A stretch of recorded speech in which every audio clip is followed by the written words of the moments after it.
Time now for Utah's most accurate forecast with Alana Brophy. Weather rates certified 11 years in a row.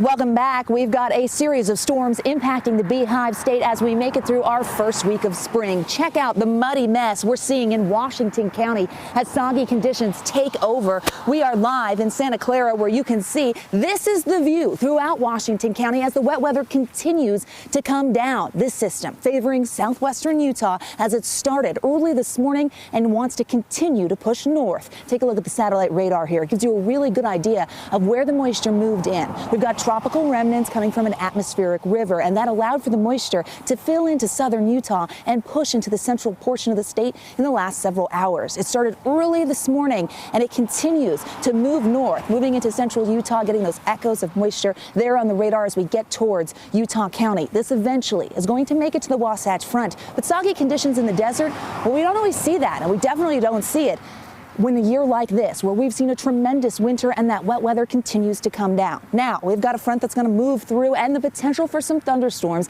As you take a look at the SPC graphic here, it gives you a really good idea of where thunderstorm potential could pop up as we make it through the afternoon. The thunderstorm threat doesn't go away. It will hold into tomorrow. Let's take that live look up there in the high country where we've got a view of snow coming down. Bryce Canyon has seen heavy snow for the last several hours, and our mountains under many winter alerts. We're talking winter storm warnings for the southern mountains and the northern mountains with a winter weather advisory in the central portion of the state. That's what you see in purple here. We also see that winter weather advisory over towards the eastern Uintas, but we know that the western Uintas and the Wasatch Mountains are going to be tapping into some heavy snow, right moisture potential with this system, and that's going to continue as we get through the next little while. As we take a look at the thunderstorm threat heading into tomorrow, we know that the chance for thunderstorms sticks around. We also know that wet weather does not want to go anywhere. As we walk through the Futurecast, it shows you how that wet weather moves from southern Utah to the northern portion of the state as we get through the evening hours. The wet weather will continue to fill in, and as we head through the overnight, periods of heavy precipitation expected. We also get colder air, and that's when we're going to start to see some mixed precipitation, dancing with the precipitation type for these spring conditions with our temperature profile right there on the line. At times it will be rain, but it will switch over to that mixed precipitation, and at times sloppy snow expected. Those snow showers are on deck for tomorrow. You see how they move throughout the state with colder air in place and those snow showers. We are looking at the chance of some light accumulations. Now, spring snow doesn't stick around as long as that winter snow does, but the potential to accumulate is definitely there. As we roll into Thursday, we do get lulls in the action, but our next storm starts to arrive, and that system will bring the potential for additional wet weather with active conditions holding on throughout the state. Right now, really soggy here in southern Utah where the rain isn't as heavy as it was about an hour ago, but we know it's going to ramp back up. Waves of moisture continue to come through, and the threat of these thunderstorms holds steady. Let's take a look at what to expect as we head into the overnight. Those temperatures dropping, but in northern Utah, they're going to stay above the freezing point. Now, we know those numbers will eventually drop, but we will set the stage for those snow showers with daytime highs tomorrow. Below average throughout the state, folks.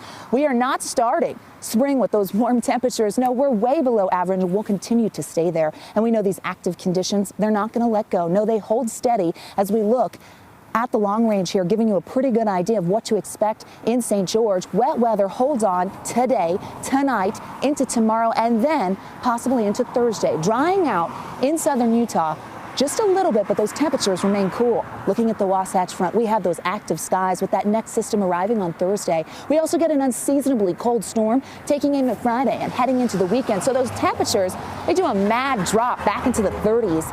And we see that wet weather just wanting to persist. Again, periods of precipitation expected as these waves of moisture will impact not just northern Utah, but southern Utah as well for the next several days.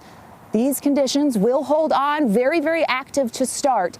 And we know we have a lot of mountain snowpack that is ready to come down as we warm things up. Storm continuing to impact the state, started in the south.